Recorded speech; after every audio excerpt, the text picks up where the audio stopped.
Hello students, we are moving to the last part of the chapter, that is digestion and absorption. First of all, we have seen the structure of the human digestive system. After that, we have seen the process of digestion of different kinds of food that are carbohydrate, protein, fats and nucleic acid. Then after that, we have seen the process of absorption, then assimilation and digestion. So this part we have completed. Now in this video, we are moving to the last part, that is the calorific value and the physiological value. So just see why we take the food, so that our body can get the energy to run the normal metabolic processes. Suppose we see the nervous regulation is properly working, our heart is beating, we can able to breathe. So all these things, they are actually the metabolic processes. So we have to have some energy so that we can able to get the processes run, so that we can allow the heart to beat, so that the blood can flow, so that our nervous system and our endocrine system can properly work. So that's why we require the energy. Energy comes in our body in terms of ATP, that is adenosine triphosphate, and it is produced in mitochondria of a cell. Now this mitochondria, how can it will able to produce the ATP? By the simplest food molecules, if it goes to the cell. So the simplest food molecule, it goes to the cell, which can give the energy, which can liberate the energy, is glucose. So how can we able to digest of everything? We have seen it. Now we will see the physiological value and calorific value. So first of all, we need to know that whenever a food molecule is actually being liberated, it's actually oxidized to liberate the energy, how much energy it can give you, right? So for different kinds of food products, the calorific value and physiological value are different. So we have written here that I have written here, that is carbohydrate, protein and fat. For the calorific value and physiological value, both of them, they are going to get changed. So first of all, we will see what is that value. First of all, it is written that when the food are oxidized, that food will include the carbohydrate, protein and fat. Okay, so whenever the food, that is the carbohydrate, protein and fat, are oxidized means in presence of oxygen, the food molecule will be broken down. So whenever this food molecule is broken down, then what happen? It transform into ATP. I told already that this glucose molecule can give you energy, that is in terms of ATP, it can give you the energy. So the chemical energy is formed, which is used by the cells to drive the normal activities, that is the metabolic activities. That is the normal energy, how we can get the energy, right? Now for that, we have the two values. One is the physiological value and another is the calorific value. Suppose you have taken just a packet of biscuit or a Maggi packet, then just behind it you will get a chart. In the chart it will be given that what is the amount of fat, carbohydrate, protein, everything that will be given. And after that they will also mention here that it's the calorie, okay, how much calorie you will get. Okay, so the calorific value, it is given. Okay, that calorific value outside the body and inside the body, it is going to change. So how can we able to get how much energy we will get, or outside it will be get? Okay, so just see, first of all, the value is called as calorific value. If the food is been completely combust in the bomb calorimeter, that will be known as the calorific value. So calorific value, actually there is a bomb calorimeter, it's in a vessel. Suppose in that vessel optimum oxygen that will be given, so that the food can liberate the energy. Okay, so that is called as the calorific value. So what is given in the calorific value? See, the amount of energy liberated by a complete combustion of 1 gram of food in bomb calorimeter. Okay, so in bomb calorimeter, if you combust the food molecule, 1 gram of food molecule, then how much energy it will give you, right? So for the carbohydrate, we will able to get by combustion of 1 gram of carbohydrate, that is 4.1 kilocalorie per gram. If it is the protein, then 5.65 kilocalorie per gram, and if it is fats, then 9.45 kilocalorie per gram. So these are the calorific value. This amount of energy you will not get inside your body. Why? Because inside our body, whenever the cells will oxidize all those food molecules, then some amount of energy that will be liberated as heat.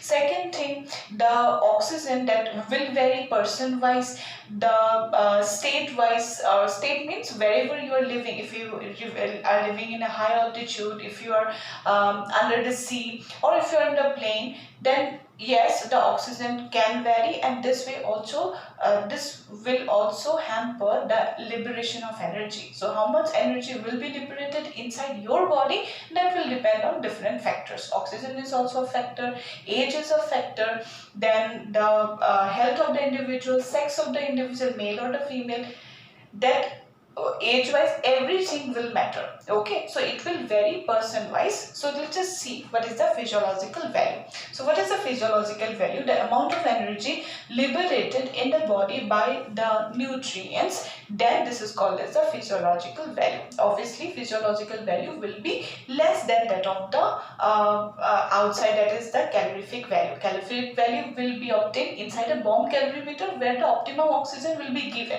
but inside your body our blood vessel will carry that oxygen, so that oxygen can vary. So that's why the physiological value will be little less. So let's just see, we will just compare it, and just remember, this is very much important.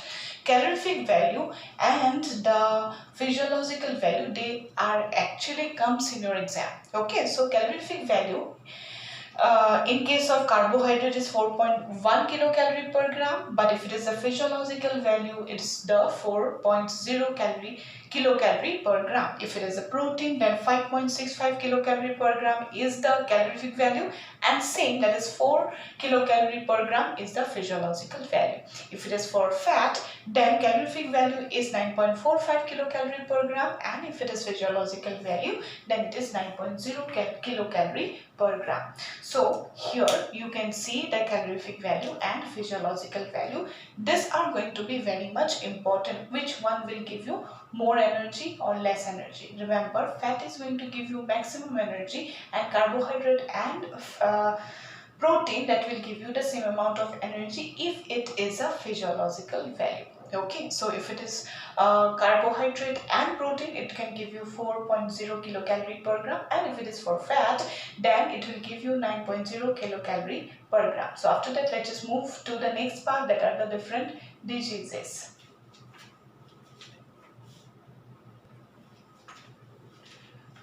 After that, let's just move to the next part, that are the deficiencies and disorders. So first of all, what is the deficiency? Deficiency means due to the lack of any dietary protein, fat or carbohydrate, the individual will not develop some normal growth. And if it is deficiency, like the different vitamin deficiency or iron deficiency, electrolyte deficiency, then also the individual will have a number of impairments in their body. Maximum disorders or deficiencies, disorders basically, that will occur in the children, because the children, this is actually a stage when the maximum growth occurs, and once we attain the normal growth, suppose our maximum growth is completed within the 20 years, so within 20 years we have completed our growth. After that, the individual will become fat if you start to take more and more food.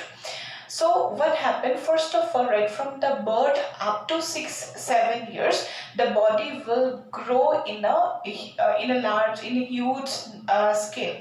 So first of all, the development of the body, development of the brain and the other parts of the body, that will grow in size, and for their growth in the childhood, in the infant stage, they require the carbohydrate and the protein. So if in the young stage, if the individual do not get proper amount of carbohydrate and protein, then it is observed that the infants or the children up to 5-6 years, they suffer from a deficiency, a disorder that is called as PEM, P-E-M. So what is PEM stands for? That stands for protein energy malnutrition. So protein energy malnutrition, it's not occurring due to only the lack of protein but also the carbohydrates. So due to the lack of carbohydrate and protein, what can happen? See, we have two disorders. So one is the kwashiorkor, another is marasmus. Remember, kwashiorkor occurs in between the age of 1 to 5 years, and if it is marasmus, that will occur in the age group of below 1 year. That means from the birth up to 1 year, the individual can, if the baby or that infant do not get proper amount of protein and carbohydrate, then he will or she will suffer from marasmus. And after that, if he continues not to get the protein and carbohydrate up to the 5-6 years, that is known as kwashiorkor. Remember that. First of all M, then K. So what happened? These are the two disorders we will see. What will happen due to the lack of protein? See, protein is very much important to building up the muscles of our body. The muscles that will be developed, that is present just behind the skin, the bones that will be attached to the muscles, the skin also have the protein, keratin protein that is present, the hair that is also be able to develop due to the protein, the brain development, inside the brain also the protein will be must, that will develop a protein that is needed for our overall development. So just see, first of all, the disorders, both of them, they will show some symptom. The symptoms will vary in case of kwashiorkor and marasmus. So let's just see first of all what happened in the kwashiorkor. In kwashiorkor, the individual, in the children, they suffer from wasted muscle. Wasted muscle means the muscles are not toned. Okay, it's not completely attached to our body. They are going to get little loose. Okay, that is wasted muscle. Thin limbs, because the limbs which need to have the muscles, that muscle will be not present, or that muscle will be present but the protein that will be very much less, so that's why the thin limb. Next one, retarded growth of the body and the brain, because brain and body require maximum protein, so protein as well as the carbohydrates, so the growth will be impaired. Then the brain also, that individual will not able to grow the proper mental development, so in this case the individual will also mentally be retarded. Next one, swelling of the legs. The legs will start to swell. Why the swelling of legs will occur? Because that children, they will start to accumulate water in it, right? So this condition is called as edema. Edema means retention of water. Okay, that is called as edema. So swelling of the legs can occur. Next one, they will have reddish hair. The hair which need to have this keratin protein, that will be very less, so that's why the black color of hair will not be seen. Next one, pot belly. Remember this, moreover, if you compare the symptoms, then marasmus and kwashiorkor, both of them, they have similar type of symptoms except pot belly. So the belly part will be extremely comes out, and this is seen in the African children. In the news we see in the Ethiopia or in the third world countries, basically we can see, yeah, in developing countries like India also have the children who suffer from kwashiorkor or marasmus, but yes, it is generally seen in the third world countries, and yes, they will have the diarrhea also. If that infant suffers from marasmus, then what happens? See, first of all, he will have or she will have impaired growth, then replacement of the tissues with replacement of the tissue protein, so tissue protein will not be present. Thin limbs, then prominent ribs, the ribs will come out, it will be just like the pigeon's chested. Okay, pigeon chested. Okay, next one, emaciated body. The body will be very much thin, dry, then the skin will be wrinkled. Okay, so that will be seen. Diarrhea will be there. The children that are the infants up to 1 year, you will suffer from marasmus, and the same disorder, if we continue to lack protein and carbohydrate in their diet, then After 1 year, it will be known as kwashiorkor. So this is the protein carbohydrate deficiency, due to what the individual, they will suffer from kwashiorkor and marasmus. Yes, here we are not going to discuss the vitamin deficiency. We have the vitamin deficiencies too, and vitamin deficiencies is not given in our NCERT, but then also I will give you a chart so that you can understand, or you can have, sometime question may come this way, that what is the another name of vitamin A. Okay, so vitamin A is also known as retinol, vitamin calciferol, tocopherol. These things, niacin, these things will be needed sometime, and due to the deficiency of vitamin B, that individual will suffer from the following diseases. What are they? Scurvy, beriberi, pellagra, night blindness. Which one is the answer? That will be beriberi. Due to the C deficiency, the individual will suffer from scurvy. Vitamin D deficiency, the individual will suffer from pellagra. Then vitamin A deficiency, the individual will suffer from dry eyes and night blindness or xerophthalmia. That is also the different type of diseases we have. I will provide you a chart so that you can understand properly. After that, we will see some type of diseases related to the digestive system, like jaundice, diarrhea, constipation, indigestion, etc. So let's just move to that last part. So this is going to be the last part of the whole chapter, that is digestion and absorption. Let's just move to this. Now, after that, move to the next part, that are the disorders of digestive system. We have seen some of the disorders that are jaundice, vomiting, diarrhea, constipation, and indigestion. You know already what are those diseases. We all have suffered some of the diseases, at least in our lifetime. That is the disorders from here, and they are all related to the digestive system. So let's just see the first disease, that is jaundice.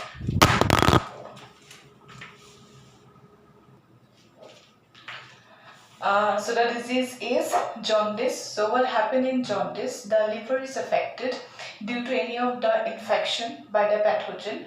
The individual may have the inflammation of the liver. Liver start to secrete more and more bile, and in the bile, I told you that the bile contains the pigments too. So if the bilirubin content is increased in the blood, this color of bilirubin is yellow. That makes in the blood, it goes to different parts of the body. Basically, the eye, the white part of the eye, that get yellowish. The color of urine become yellowish. Then the skin also develop the yellow tinge. So what is that? This condition is jaundice. Here basically the liver is affected. Okay, so due to the liver improper function, the individual will suffer from jaundice, and a very important symptom here is yellowishness of the skin and the eye, as well as the urine.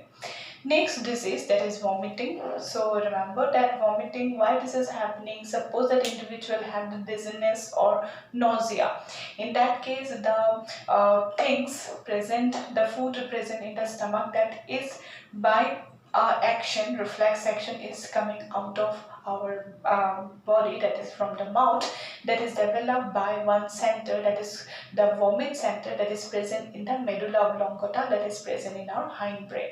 So I will tell you what is the different centers present in the brain. Everything we are going to discuss. So what is happening here in this vomiting? The individual will actually eject the things, foods present in the stomach due to a reflex action, and the vomit center is present in the medulla oblongata of the hindbrain. Next one, see diarrhea. So why diarrhea happens? Due to some infections or any of the cases. Basically, one protozoan disease, diarrhea. So in Giardia, this type of pathogens, if it affects in our body, the villi gets flattened. So if the villi gets flat, then what happens in our intestinal region? The absorption of food will not be able to occur. Water will be not absorbed. So that's why liquidy fecal matter will be removed outside our body. That condition is called as diarrhea. A very important symptom, that individual will have less absorption of the food. the watery or liquid or fecal matter that will be removed outside our body, that is called as the diarrhea. We all know what is it. Next one, constipation. Why constipation occurs? The fecal matter that is retained inside the rectum. Normally in the rectum the undigested food molecule will be remain, and whenever there is a stimulus occurs, then we just repel outside. But in this case, what happened, rectum, inside the rectum only the food will be continuously moving, but it will be not coming outside. That condition is called as constipation. Next one is indigestion. Why indigestion occurs? Suppose we have overeating, then excessive spicy food or any masala type of food, then yeah, maybe some other kinds of problems like the enzymes are not properly been secreted. So in this, or anxiety also, in these cases the food will not be able to be digested. It will remain inside the stomach or in the intestine, and it gives us a simulation that we have already full of stomach, because we have yeah, due to overeating this will happen, but due to anxiety also will have this type of condition, that is indigestion. The food will not be able to be digested due to all those problems, because the enzymes are not able to work properly. So yes, that are all about the different disorders, diseases related to the digestive system. I hope you understand that. So that's all about the chapter digestion and absorption. I hope you understand the whole chapter, enjoy the chapter. In the next video we will see the next chapter, that is respiration, breathing and exchange of gases. So till now this is the chapter completed. The video with the PDF I have provided. You just do watch video also along with the PDF. You are writing it, so that normally I will not give you the PDF, and for your convenience I have provided the PDF. Otherwise you can write it from the video itself, so that you can get better idea of it. So that's why I provided the PDF. But it's not like that you will write only the PDF and do not watch the video. You just do watch the video also, then only you will able to understand. Otherwise lots of questions you will not be able to understand. You are not able to be able to write all those questions. So all of you please do watch all the videos, right? So yeah, that's all about the chapter. Thank you.